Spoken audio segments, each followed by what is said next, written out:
What is that? Oh no. Oh no. Ah!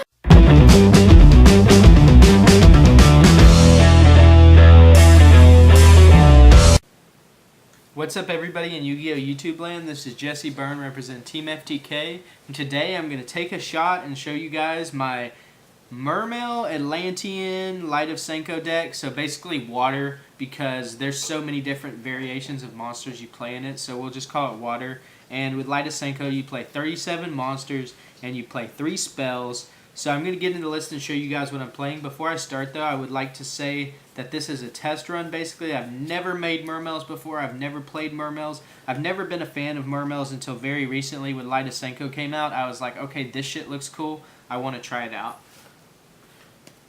So I run the standard 3 Megalo. Megalo is basically your big boss monster who you swing for game with. If you tribute a water monster, you get to attack twice with him, so it works out really well. Then 3 Abysteus. This is really good also because it lets you discard and also lets you search for a Mermail, so it works out. Then I play 1 Musho and Glacius. This is the main reason also that I wanted to play the deck other than the Light of Senko, is because I really like the idea of just ripping out 2 cards out of your opponent's hand. It's pretty fun. Then I play 3 Prince, 3 Dragoons, 2 Heavy Infantry, and then 1 Marksman.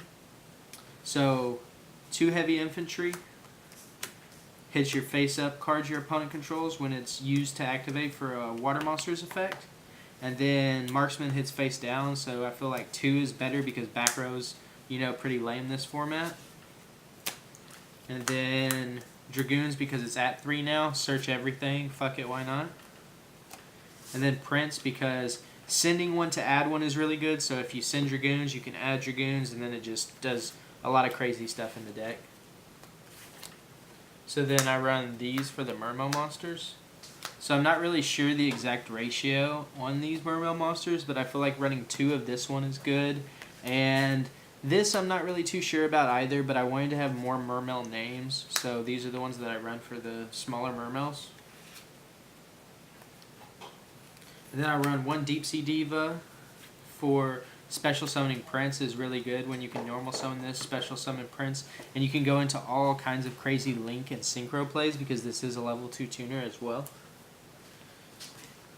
Then for the frogs, 3 Swamp, 1 Rodent Totem. This is mainly just for the discarding factor of Swamp.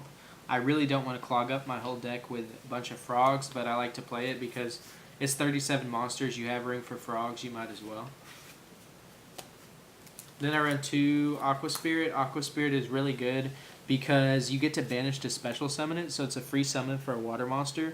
And I know you want to have your water monsters in graveyard for Musho and Glacius, but if you open this and then you're able to send your water monsters to graveyard, and sometimes if you don't have Musho and Glacius, or if you want to make a different kind of play, you can banish your water monster, special summon this, and then make your Link plays. And then the Gen X engine, I run 2 of the big Gen X and then 1 of the controller. So the reason that I'm playing just 2 and 1 is because I don't have the Christian Water Monster, which I would run. So if I did have it, I would replace 1 for the Christian Water Monster. Then moving on to the hand traps. I don't have Ash Blossoms, so Effect Veiler works just fine if you're on a budget. And then 3 Draw on Lockbird because it's the best hand trap this format. Shuts down Goki, shuts down Trickstars, shuts down everything. So that's why we run the Draw on Lockbird.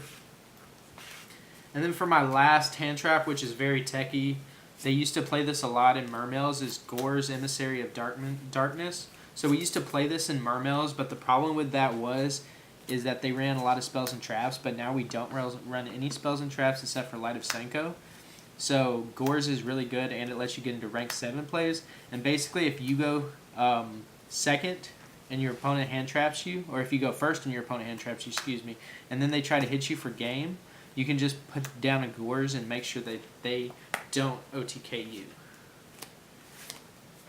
And then 3 Light of Senko because it is a pot of greed for the deck. It's like crack for Mermails. You just play this, draw 2 cards, Then you can banish it, shuffle back a monster. It works out really good in the deck.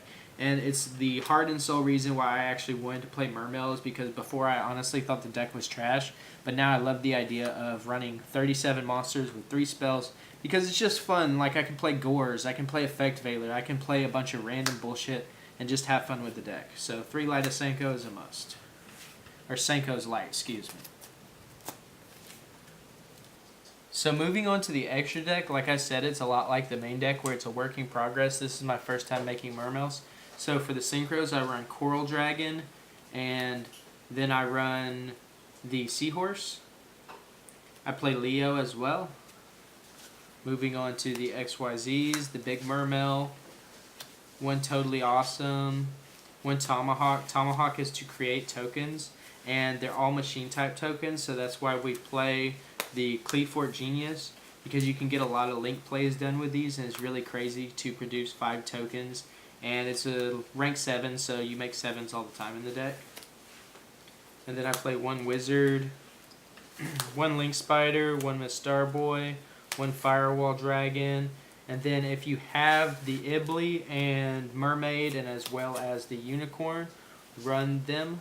But I just have these right here for the Nightmares, which is the Goblin, the Cerberus, the Griffin, and the Phoenix.